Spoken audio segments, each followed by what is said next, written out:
Hey guys, Chicken Jam. Ben, Matt here, and a whole lot of chicken jam. You know, I just realized we need to make a chicken jam actual jam. A chicken jam. I want to With make real bits of chicken in it, so you know it's good. I want a chicken jam album of us just making the stuff that we do, and it just the album covers like a chicken leg or something. And everybody that records on it has to wear the chicken head while recording, and you got to make it through your pass. Okay, yeah, that's hard because you can't see out of that thing. All right. So in this video, welcome everybody. We're going to talk about if we had to start all over, but know what we know now about guitar and chicken picking in general, chicken jamming. Yeah. How would we learn in its rawest form? Okay. Knowing what we know now, but we got nothing built up. Got no muscle memory. No. Chicken jamming. Chicken licks built up. How to chicken pick. If I were to start all over, so for those of you that are just starting, maybe you can play a few chords, maybe you know your cowboy chords. Yeah. Which is like G, C, D, E, all that. And you're wondering like, well, how do I want to progress, but I also want to learn in this style. I wrote some things down. Yeah, you go first. I'm a little more, this was my idea, so yeah. You go first. His will be real, mine was pre-thought. All right, so the first thing I would learn, and this one we both agree on, is the Mixolydian scale. Okay. Which essentially, if you don't know, and this is okay, but I'm going to just tell you, if you were to know your major scale, let's talk G. Okay. All right, G, is do, re. Yeah. But besides, we're getting rid of the and making it a flat 7. So you just take that little F sharp in the key of G and make it back to G. All right, and then so on. So I would memorize the Mixolydian scale. That's something I would do. You need to be able to say, if we're talking in G, and we are at this moment. So, and then I would attach numbers to them.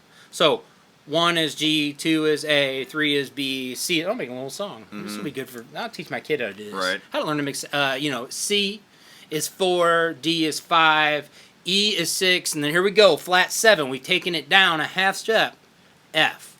And then we're back to G. Right. All right? So I would learn that all over, and I would learn it in slow 8th notes.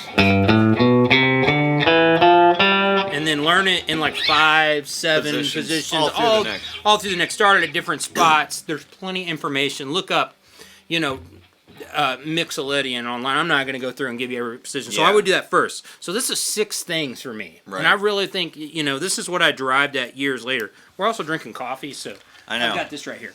This is like my 3rd cup today, too. So. Yeah, you would think that we're doing this in the morning. We're not. Yeah. We're just drinking coffee. I definitely we just took a coffee break, and like he locked up the joint and act like we were going to like Dunkin' or something, and I was like, no dude, you're just making coffee out of your house. I was like, oh, alright, I'm making coffee out here. This is jungle coffee. Yeah. Then after that, I would learn chord shapes. So for you, that is a double stop, I think. Yeah, for me, it is a triad, and this is very not maybe normal, or people aren't talking about it. I sometimes picture a 4-finger chord. I do a lot of triads. I practice the triads, but sometimes my brain just goes to... So, like, I just think about this F right here, and if I want that to be a G, I think about, like, I'm just picturing that when I'm playing that scale around it. I'm picturing, if I'm playing G Mixolydian, and I'm picturing that chord, so I know if I'm on a G chord, I can land on one of those notes while I'm playing the G Mixolydian scale. Lots of times I'm thinking triad when I'm doing like this, which is 3 notes. But this is a quadad? Yeah. Is that? I don't know what you would call it. What do we call a 4-finger chord? A quadad. Add 4. Yeah. No, don't add 4. That's just suspended. Never mind. A triad with a root? I don't know. Who knows? No, because a triad can have a root in it. Yeah, it's got a root. All right. So a quadad. We're starting that. All right. So I would learn chord shapes. Like even right now, truthfully, I wake up in the morning and I go through what they call the cage system on the first 4 strings. Can you explain to me what the cage system is? Because every time somebody's asked me that, I have no idea what that means. Like, 0 clue. So I'm going to give you, like, the fast version, so those you that, like, deep into cage. Yeah, I don't know what cage. Let me just give you... Okay, so, basically, I'm going to say the most traditional use of it, without getting into technically what it is like, to picture a chord shape in the cage and learn your C position, caged, your A position, your G position, your E position, your D position. So like C-A-G. yeah. So E-D. yeah, so that's cage. So they're using like, so you're picturing some of that on there. So like, you know, here's so like when we play an A like this, that's like G position A, because it's like a capoed G. I can't really do it. Yeah. You see what I'm saying? Okay. And then when you're imagining just this part of it, that's your A position situation. You know, it's, you know, E position. So we parts of that. So it's using those chord shapes and and you learn how to play around those, and then you can move them around to create different things. Okay. So the theory is if you can learn C shape, A shape, G shape, E shape, D shape, then you can move them around and you can play in any key. Okay. That is. Okay, so I do that. I just didn't You know you do that. I just didn't know it was called that. Well, and truthfully, like there's a channel on here. One of my favorite channels around here is Guthrie Trapp, and you can learn a lot from him. He really teaches the cage system, but he even kind of bucks it, the name of it, even though he's teaching that system, because of that right there. He's like, I don't like it. It was just somebody trying to make it easier and putting a label to what we were already doing. Right. And it is good, but sometimes it gets thrown around so much as if everybody knows, and it's kind of confusing. And he really, you know, and I love his channel for learning. Subscribe to Guthrie Trapp. Like what an amazing player.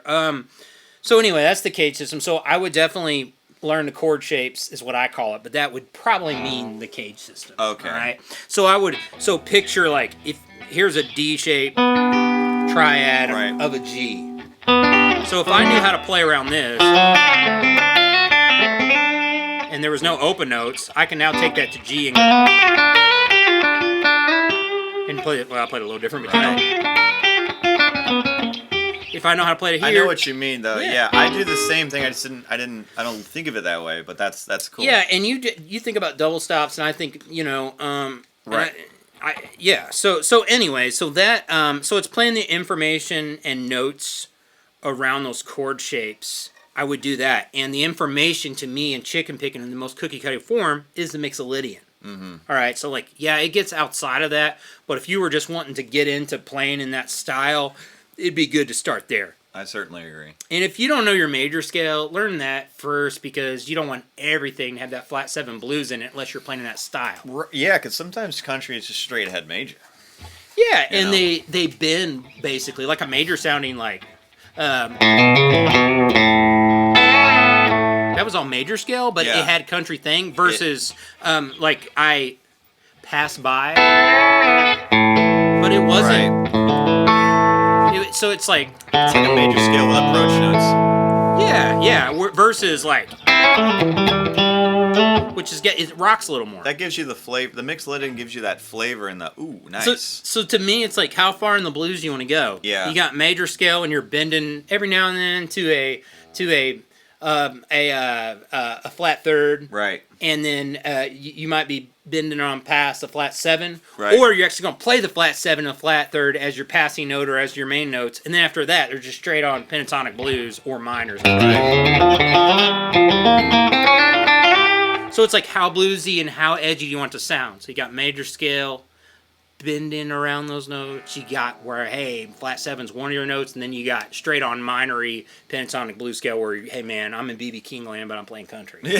Yeah. So, like, hey, there's your 3 scales. Memorize them, work on them. B.B. King with a cowboy hat. Well, I mean, like, man, sometimes, I mean, that's kind of rock and blues. It is rock and blues. And Mixolydian's blues.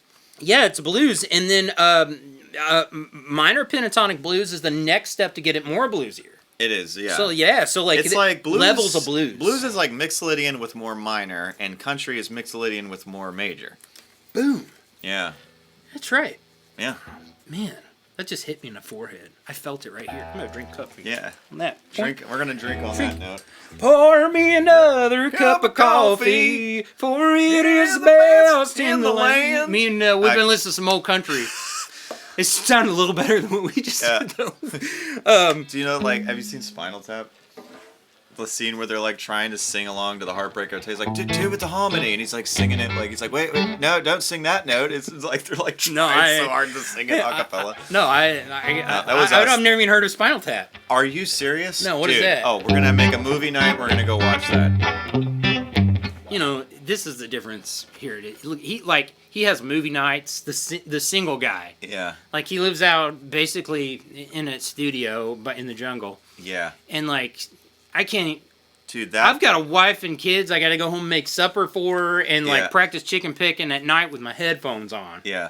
And one time I walk into his house and he's legit got friends over sitting on the floor playing some sort of game where they're making pizza. And they had obviously been there for like 3 hours.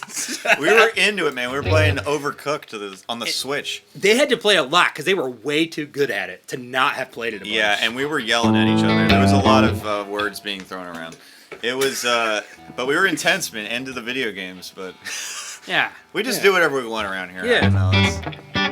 I got no pressure. Pour me another cup of coffee. Here's a good version. For it is the best in the land. And I'll put a quarter in the jukebox and play the truck driving man.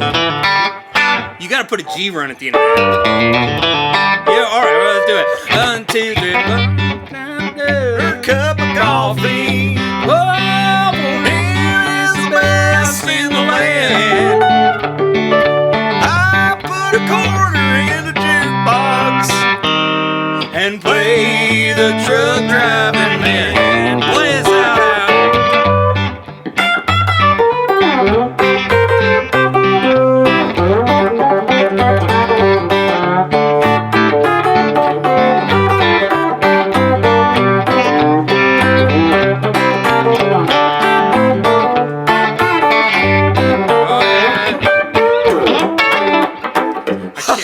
I started playing an A. Yeah. Key change. Yeah. I didn't see that key change coming, but I'll get it next and time. play the truck driving man. Yeah. Well.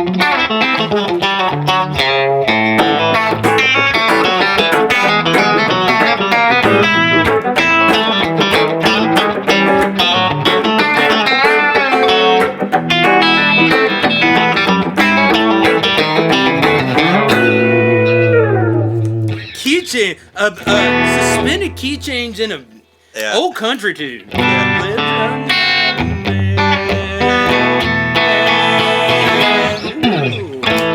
That's fascinating concept there, Ben. Yeah, we had a little ballad thing happen there. Yeah. All right, what were we doing? That was the first time I think we've like sung something together. Ever. So that was an interesting experience. And we did it in our old country voices. Yeah, I did it in my bluegrass harmony. The problem is I hear that harmony part so loud. I kept on wanting to like go to that. I know that's the truck driving man. But you got to do it like you're like your dog just died and you can barely. It's old bluegrass, old country. Hey, the truck driving man. You know what though? Hats off to those guys. Yeah. Long before they had a bunch of takes and pitch correction, they were sure enough laying that stuff down. They were laying it down, man. Oh, yeah, you know. You had to know how to sing. Even the country hicks had to know how to sing to make it. Yeah. What a concept. Now we'll just really great, too. Yeah. All right, so back to this. That was fun. Right, what were we talking about? Mixolydian and chord shapes. Oh, yeah, I got to get through my last 4. I don't know how we even got into playing that. But go ahead. I just love truck driving, man. That's a great That's song. my new thing. Dude. I love truck. You know, truth be told, so my son, I'm a new dad. He's 16 months old now.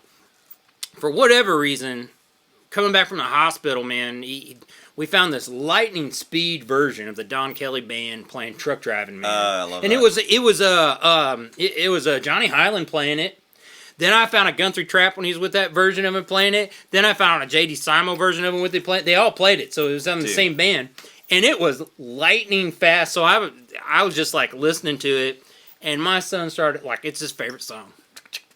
Oh, it was so fast, like the J.D. all of them lightning fast. The J.D. Simo version is like he goes into like a different world, and like you would think that he was auditioning for AC/DC. There's two versions I love the Buck Owens on the Hee Haw version that he does. Shout out to Hee Haw. Hee Haw. There's a version that Buck Owens does of Truck Driving Man on Hee Haw that is so good, and it's so hilariously hokey that you can't help but love it. And then there's a version that Willie Nelson does that is like lightning fast, and it's like the band's. It's like that Willie Nelson does it, dude. It's like that. It's with like, the gut string. Yeah, and it's like that Willie's like live stuff where it's like the band starts it off so fast and Willie's like too high to keep up, but he's trying really hard. Or he does like he talks his first words and so he can hurry up and play. Like, so pour me another cup of coffee. Yeah, Burrito's the best in the land. Yeah, it's like pour me another cup of coffee. He's the best in the land. You know, it's just like the band's over trying to put it in a little note. Like, come on, man, get it together. Hey, shout out to Willie for just like doing his own thing and completely making it. Dude, I love Willie Nelson. He's one of my favorite country artists of all time. I mean, it's just that music is so good. Like, my favorite country albums are Willie albums. Yeah, I love Phases and Stages, and I love Shotgun Willie. I mean, those are like some of my two favorite country albums. I really love when he sang Low Places. Does he sing that? No. Okay. That's Garth Brooks. Okay, I was about to say, yeah. Willie Nelson, I love that song he sings. Love that. We should start making bad references that don't actually count. Like, man, don't you love it when Taylor Swift sings Truck Driving Man? Truck Driving Man. Man, she rips that thing. She rips it, man, yeah. When she comes out from diving underneath that water and goes straight into Lee Highway Blues is my favorite. That's my favorite thing, man. I love that. All right, real fast. After Mixolydian chord shapes, this is for real. I think this would actually help. We're getting sidetracked. Well, this has been a lot of fun. We might have to separate double those. Stops. Double stops. You got to learn double stops, which is two notes usually of a chord or some form of a chord played simultaneously together. I feel like that's a dictionary version of that. Yeah. So, like, I think sometimes people think they got to be next to each other, but they don't always. There's skipping string double stops. There's the classic, like... Yeah. And then, but there is a lot of starting it out. Right? Both of them played together. So, like, double stops is what I would learn. Like, you need that after the Mixolydian to make it sound country. Now you're starting to sound country. And then bends. You got to learn the... Right? Yeah. You got to be able... Yeah. Bends and... Man, I don't have this on here, so there's 7. Ghost notes. We did a whole episode, and I didn't put it on here. Ghost notes are important. Yep. Gotta add that. Yeah. Then, here's the kicker. Alright, so this is... I've thought about this. Yeah. On the way over this morning. Or in the shower this morning. I can't remember which one. 2 very different places. Yeah. And 2 different wardrobe requirements. Very different. Oh, my gosh. Alright. So, I got this written down because I was very intentional about this. Then, I would learn and... Oh, no. And then I would create patterns over common chord progressions. With and use all these rules. Yeah. So I would use Mixolydian scale, chord shapes, double stops, bends, and even if you did Mixolydian scale first and chord shapes, and then and I'm gonna add double stops, I'm gonna add bends. But in the end, you want to use all those things over common chord progressions. So that could be like a blues chord progression, or it could be Truck Driving Man's a or C. Yeah. And then add all that. So if you would, then I'd be like, well, I gotta add double stops with the Mixolydian scale with that. So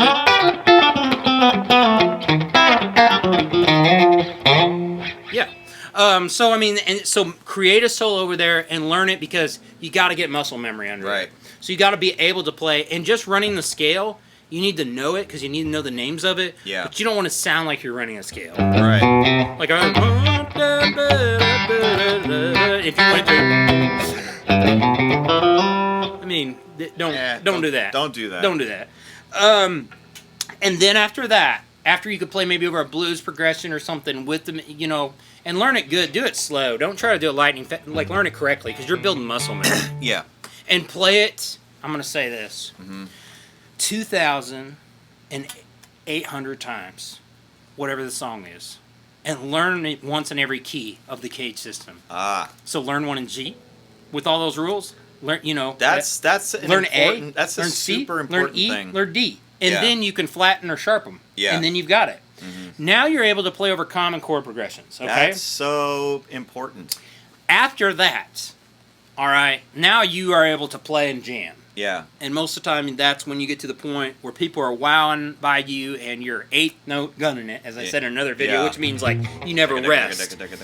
Then you do need, and this is something that after that, you do need to start learning things melodically and by phrases.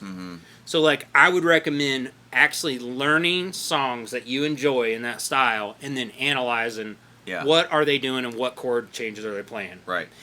And then after you can shred with those rules, then you got to bring it back and start getting melodic with it. Right. And that's how I would relearn chicken picking. Interesting. That's how I do it. That's solid. That's solid amount of advice. It's solid. Yeah. I did think about this, and he didn't. And I will say this. I would say I'm very more analytical than you are, and you have a little bit more natural ability. And I've thought about natural ability versus earned ability. It does not mean that he did not earn what he has. It means what I think about that, because I've seen conversation about this, is when he learns something, he might learn it a touch faster. That's why I said 2,800 times. Those are my numbers for like when I first started playing. Someone said, well, you got to be able to play something 5,000 times. I went after this one solo years ago, and I had it at 2,800, somewhere around there. No way. So like I was like, that's my number.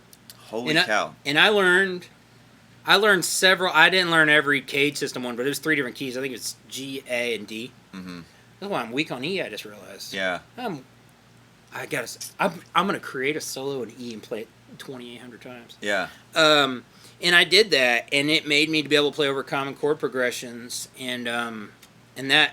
Then after that, I realized I was just shredding too much all the time, and then I started learning songs. Yeah. Whereas I think everybody's backwards. They learn songs first, and they need to learn technique, scale, and everything. And that way, then when they learn songs, they can understand what they're doing. However, I would say this: when you go to learn guitar, you get inspired about it by learning songs. Yeah, and that truthfully is where you need to end up. You just need to understand what you're playing. You need to understand what you're playing. I think that's the crime. It's like, you want to learn the song, but in addition to learning the song, you need to know what's happening. That way, if you go to create your own thing, you make your own solo, you improvise, you can use those concepts in that song in any key because you know musically, theory, what's happening. And that is super duper important. Look, I had to think about that, and he just said it better than I could say. Like, you see, things come quicker. It doesn't mean, like, I will say this. The person that outworks the natural ability person wins, but the person with natural ability that works I'm a unique thinker. That's right. That's the stuff. I mean, like that really. I think that's where a lot of the.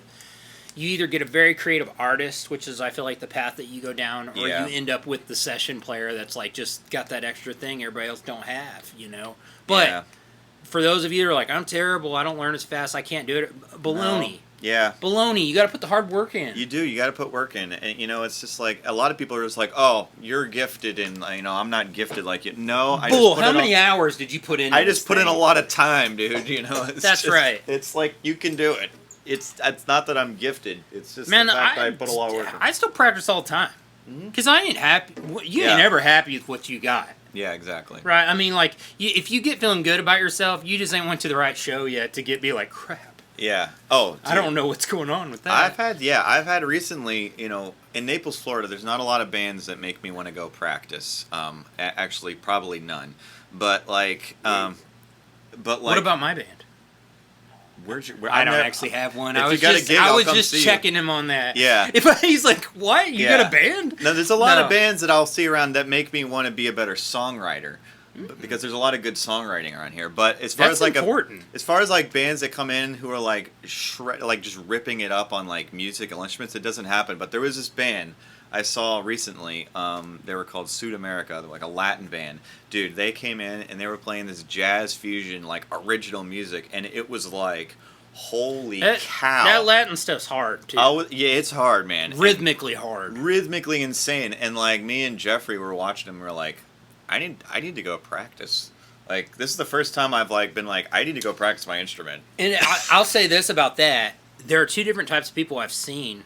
I'm definitely the person that's like inspired and I want to practice and I want to do that. And then I've seen other people like, I'm gonna quit. Yeah, I've joked around about that before, yeah, but I don't. That's not really what happens to me. Yeah, that's not the attitude. The attitude should be, you know what? This guy is great, and it's not that I want to be better. It's just that, like, man, that was so cool and so inspiring. I want to be better at my instrument because I want to do that. You know what I mean? Yeah, well, I love it. So, like, yeah. So add anything you want to that. I know I hogged up most of the time, but like, I really thought about it from an analytical standpoint. Somebody that just didn't know what to do. I was like, man, I would learn this scale, I would learn these chord shapes, I would learn double stops, I'd learn bends, and then I would put them into a common chord progression, and then go learn songs. Yeah. That's what I'd really do. Like, I'd be like, if I could think, I didn't ever think about it because you are where you are now, and how you got there is pieces of that. Yeah. But like, if I was like trying to just go down the narrow path and just laser into it, I think that's what I would do, man. But you got to know your chords. Yeah. You know what? You gotta have good timing and rhythm. If too, I were to say like what I would say as far as, I mean, you pretty much said everything I would say. So let's talk about actually how we did learn. Yeah. Like I remember you talking about like you were like trying to gig and you were halfway good and you were like, but like you had some ability under your fingers, but you were like, what? How do I do this? How do I solo over? Like what did you do back then? Like, tell me about that. As far as me getting into like somebody told you to check out I mean in general playing, like to be playing. able to play and solo and to play in general. Like someone told you like, hey, maybe you ought to learn a scale or something. Is that what happened? Yeah, pretty much. You know what it was is like, I think for me the turning point was when I started playing with Jeffrey actually. So like I was playing in that bluegrass band and like. But you were already shredding by then. I was shredding, but like I was. So shredding, how did you get to shred? Playing in that bluegrass band because I would literally get yelled at if I couldn't play fast enough. But what did you know to practice to practice? There was no. It was literally I'd get on the gig. I didn't know a single song. So you were really using your ear. Yeah, I had to. I was forced into it because it was like. So no one told you like, dude, go learn the Mixolydian scale. Nobody told me nothing. They were just like, you better keep up or you're out, you know. And I was just like, okay, I got to play extremely fast and a bunch of notes. And then like, it really didn't have much rhyme or reason to it, but they were fine with it because I could just play fast. If you can 8th or 16 note, like you. I was 16 note in the right 16th note gunning it. Yeah. You can, in the right context, you can make it sound like something. You can, especially. I don't recommend that, but it can. Yeah, it can, you know. But then I started playing. We played in like a soul band. We played in like a legit country band, and I was playing guitar. And Jeffrey was like, "Stop playing so many notes." He's like, "This song does not require Eddie Van Halen." He's like, "Matt," he's like, "I'm waiting for the day where you go to play a solo and you just play one note." He's like, "When that day comes," he's like, "That's when you're gonna be a good guitar player." And I was just like, "Hey man, what not to play?" Okay. Thinking more about your choices. And that day came, you know, and I, you know, I'm just like that solo came, and I was just like, felt it. You know, and it's like it just fit, and I looked over at Jeffrey, and he was just like, "That's better. That's it. Just play one note." And that's where learning songs, because you're gonna learn from things that you like, and you're gonna find out like, hey, I'm impressed with the shredding over here, but the stuff that you end up learning is like, well, that was melodic. Like there's gonna be something you're gonna take to, like you're gonna like hear John Mayer, and you're gonna be like, dude, that little intro, and it wasn't hard to learn, but it was just right. Yeah, it's just like do what is good for the song, not what is gonna make people like whoa, you know, like people are gonna say whoa and wow over how you did this, how you supported the song, as opposed to like how many notes you played. You know what I mean? I mean, maybe a lot of notes does support the song, which I mean, I still do a fair amount of shredding. Yeah, but you're playing live, and by the end, sometimes like you've done your melodic thing, and now you do the melodic thing. They heard the melody from singing and from your early playing. Yeah. So now they're like, now they wow want, me. now they want wow, and a wow wow woo, and then you just that's different. You take it up, you change the energy in the song with shredding. You know, it just like it supports the song in different ways. Yeah. Not just like I'm gonna take a solo over this ballad and shred, which would have been what they told me to do in the bluegrass world. So would you give the advice right now, as I said, triads and chords? You would say like, hey, let's learn double stop since the I would learn. Okay, so what I would do is like I would learn how to play some kind of like country thing that like I would learn it like note for note or something, and then I would figure out how to play that in every key. That's a good. Because then I would like be wrapping my brain around what actually is taking place. That is true, because if you transpose that, then you had to understand it. If you transpose it at that point, you have to understand it. You know what I mean? And especially because if you did it in most every key, or just even if you just did it in the cage keys, then on flat the positions would be different. The position can be different. You can't just don't just learn it in G then A flat. Yeah. Don't do that. Nope, don't do that. Like learn it in G and then like learn it in D. Learn it in D. Learn it in G, then learn it in D. And then I would also... Learn truck driving, man, in every key. Learn it in every key. But then I would also do, like... Another cup of coffee. D. It is the best. Yeah. You could... At that point, yeah, then that's when I think that cage system comes in. Is because then you're learning. So that all is those what you're positions. saying. You just didn't call it that. Yeah, I didn't know that was what it was called. That's what it is. Essentially, that's it. Yeah. Learning the chord shapes of those, and then you can move them around. Because, like, you don't learn the chord shape of A flat. You move one of those to be A flat. Exactly. So, like, that's why they're saying that. And I would just learn the scale in double stops. I would learn it in chords. And that would be like, I would do that first. Here's what I'm going to do. I'm going to commit to this right here. I am going to take one of the cage system keys, and I am going to do a random chord progression. 1, 4, 5, maybe 6 minor, and probably just 1, 4, 5, maybe truck driving, man. Yeah. And I'm gonna teach. Like that one. I'm gonna. Huh? You like that one? This today. episode's truck driving. Yeah, like. Yeah. And then I'm gonna take it, and on here I'm gonna teach the whole solo over like the verse or whatever, like as if I would like one of the ones that I did with 2,800 times. Yeah. So like, watch for that video, and if it's out by now, it's coming across the screen right now, and if it's not, we just released this video. So anyway, so I'm gonna commit to that. Matt, I think you need to commit to like one in E. A song in E? Yeah, a chord progression. A chord progression in E. Like we did half of what's that one song you know you did. Oh, I know what you mean. Yeah, that's I can't think of the name of it. So like yeah, Farewell Blues. So I think we make a video like that and go over each chord progression, and we'll make a series. Dude, I'll do one in A and you do one in E. Me learning that song was a huge turning point in my guitar. There it is. Because I learned how to play. The whole song is double stops. Can you do that? Is it A or E? E. Yeah. But then.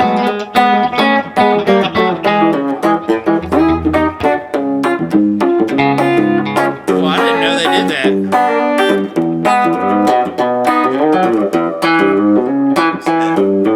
So it got out of scale. Yeah. And then it goes to minor, 5 minor. Then it goes F sharp,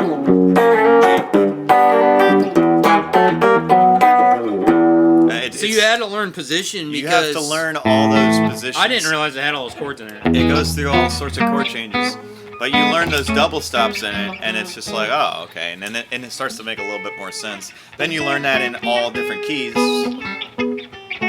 Yeah, learn it. Learn how to play that.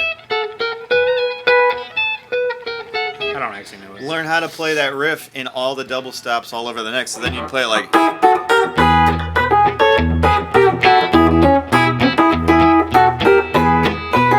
Where's it go after this? And then it goes to. It'll go to C sharp, F sharp, G, B7, E. Then it goes to B minor, E, B minor, E, C sharp, F sharp, G, E, B.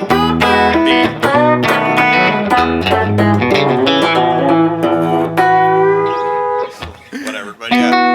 Dude, there's a video of Danny Gadden explaining how to play that song to a guy. He's like, I'm gonna show you this thing. He's like, it goes like this. Yeah. So So And did you just learn that chord and then play over it, or did you like improv over that? I was just improvising over that. Yeah. Like, so you learned to improv over that song. Yeah, if you learn to improv, and it That goes through is so many. why. Because you could not just do the old blues thing and play in the E scale. Yeah, because it goes to so many different places in the chords. The keys to Yeah. the kingdom to be like Matt Farewell Benfield is Blues. that. Farewell Blues is the name of the song. Yeah. All right, we got to do a full thing of you like showing how you would play that right now. Sometime. Yeah, You got to make the rhythm. We'll make it. Yeah. Make the backing track. We'll think about it. That sounds like a big Yeah. project. Sounds like a big project, but like Big. if we do it, it means we love you guys so much. All right, so that's what we would do. So like, it's cool. Learn how to play over 1-4-5, Yeah. and learning the scale stuff like that. And after that, or before that, learn a song that gets out of those chords, because that's gonna. You got to do something to cause you to understand what you're doing, and not just play a song. You got to do something to cause you to understand. But what's then you happening. can't not just not learn songs, because then you don't end up melodically. You just end up shredding. Yeah, that's what I just started out. When I started out playing guitar, I learned scales, and I was like, if you told me to play a solo in E major, I'd be like, Oh, you were just minor pentatonic. I would just be like, well, I was playing like major scales and stuff like that. You know, How did you know what the major scale was? I just learned how to play the major scale, and then I never would even play thought about it. minor scale, and then I would just play that, and it's just like, no, stop playing that. Do like some kind of double stop thing. I learned how to play So Farewell Blues. you're doing bluegrass, and all of a sudden you come up shredding. That's pretty much what happened, but I would have to do it on the banjo, which was really hard. So I had to, On the banjo. Yeah. You shredded on the banjo? Yeah. Banjo shredder. Banjo shredder. I had yeah. But then I went to guitar, and then I was just playing like scales up and down like that, and I had no concept of double stops or anything like that. And that's when I started being like, how can I play more melodically and less notes? Double stops. I should have just started there, but when you're a beginner guitar player, you don't All right. know that. This has been a cool episode. Here's what's going to be about ready to go down. We got the chicken head. Yes. I'm going to wear it and play rhythm to Truck Driving Man while he solos out. Okay. This is going to be... In the key of. How about you? We're going to sing one while I'm wearing this. Okay. All right. Yeah, let's just sing it. But can we do it in up tempo? So I don't know what this will sound like. Yeah. Can you hear me? Yeah. Barely. I'll sing while You'll I probably read my- get closer to the mic. I'm gonna move back. Talk through the eyes. Here we go. In the kitchen. Yeah. Well, pour me another cup of coffee, for it is the best in the land. Well, and I'll put a quarter in the jukebox and play the truck driving man.